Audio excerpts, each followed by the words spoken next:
क्या आप जानते हैं आपका सबसे बड़ा धन क्या है? आपका सबसे बड़ा धन है आपकी बुद्धि और आपकी सबसे बड़ी संपत्ति है आपकी सकारात्मकता। जी हाँ, पॉजिटिविटी। तो इस बात को एक कहानी से समझते हैं। कहानी है एक बैल की। एक बैल जो कि बहुत बूढ़ा हो चुका था और वो एक किसान के लिए काम करता था।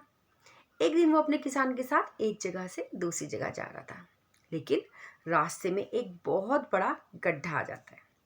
गड्ढा बहुत गहरा था और अचानक बैल उस गड्ढे में गिर गया। बैल का वजन बहुत ज़्यादा था। जब वो गड्ढे में गिरा तो वो उसमें से निकल नहीं पा रहा था। ना तो किसान को समझ में आ रहा था और ना ही बैल को कि वो उसमें से वापस कैसे आए। बहुत देर तक झटपटाता रहा, लेकिन बैल बाहर नहीं आ सका। जब बहुत देर हो गई और किसान अपने बैल को बाहर नहीं निकाल सका तो उसने आसपास के लोगों से मदद मांगी और यह जानने की कोशिश की कि इसको बाहर कैसे निकाला जाए, लेकिन सभी नाकामयाब रहे। अंत में किसान ने सोचा कि ये बैल तो बहुत बूढ़ा हो चुका है और शायद बहुत ज़्यादा दिन तक ये जीवित भी नहीं रहेगा, तो क्यों ना इसको इसी गड्ढे में दफना दिया जाए। इससे इसको भी मुक्ति मिल जाएगी और मैं भी इससे मुक्त हो जाऊंगा। तो ये सोचकर किसान उन लोगों से कहने लगा कि चलो मेरी मदद करा दो ताकि मैं इस गड्ढे में मिट्टी डाल सकूं और ये इससे छुटकारा पा जाएगा, ताकि ये इसी में दफन भी हो जाएगा और इस तरह से ये परेशान हो रहा है, छटपटा रहा है, तो इसको मुक्ति मिल जाएगी। तो सभी लोग उसकी मदद करने आ गए। जब बैल ने सुना कि किसान उसके बारे में ये सोच रहा है कि उसको बचाने की बजाय उसको दफनाने की सोच रहा है, तो उसको बहुत दुख हुआ।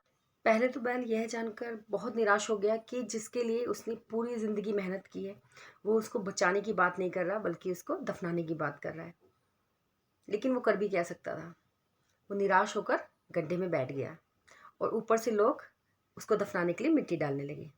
जैसे ही मिट्टी उसके ऊपर आकर गिरी तो बैल ने देखा, बैल ने अपने आप को थोड़ा हिलाया और मिट्टी को झाड़ दिया, तो मिट्टी उसके नीचे आ गई और वो उसके ऊपर खड़ा हो गया।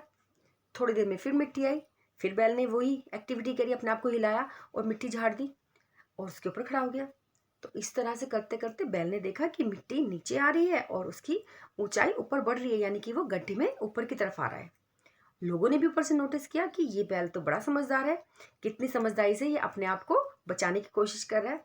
तो वही लोग जो उसको दफना रहे थे अब उसको बचाने के लिए मिट्टी डालने लगे। धीरे धीरे बैल ऊपर आता गया और लोग वह मिट्टी डालते गए। इस तरह बैल अपनी जान बचाने में सफल हो पाया। तो देखा आपने, कई बार हमारे साथ भी ऐसी परिस्थितियां आ जाती हैं हमारे जीवन में भी, हमें लगता है सब कुछ खत्म हो गया है, सब कुछ नकारात्मक है, लेकिन ऐसे में आपको निराश नहीं होना चाहिए। आपने अपनी निराशा को आशा में बदलना चाहिए। जब आप आशावादी होंगे, जब आप पॉजिटिव सोचेंगे, तो आप देखेंगे कि जो परिस्थितियां आपके विपरीत थी वो ही आपके अनुकूल होती जाएंगी और आपको अपनी परेशानियों का रास्ता दिखने लगेगा। ऐसी स्थिति में आपको निराश नहीं होना चाहिए, आपको धैर्य से काम लेना चाहिए और अपनी बुद्धि का इस्तेमाल करना चाहिए। फिर आप देखेंगे जो आपकी परेशानियां उनका हल आपको जल्द ही मिल जाएगा और आप अपनी मुश्किलों से बाहर आ पाएंगे। तो मैं हूँ आपकी होस्ट दीपा त्यागी और मिलूंगी एक और नई कहानी के साथ, ताकि आपकी जो भी परेशानी है, जो भी आपकी सोच है, जो भी आपकी नेगेटिविटी है वो मैं दूर कर पाऊँ। तो मिलते हैं अगली कहानी में, तब तक अपना ख्याल रखिए और अपनी परेशानियों से डटकर मुकाबला कीजिए। Bye bye.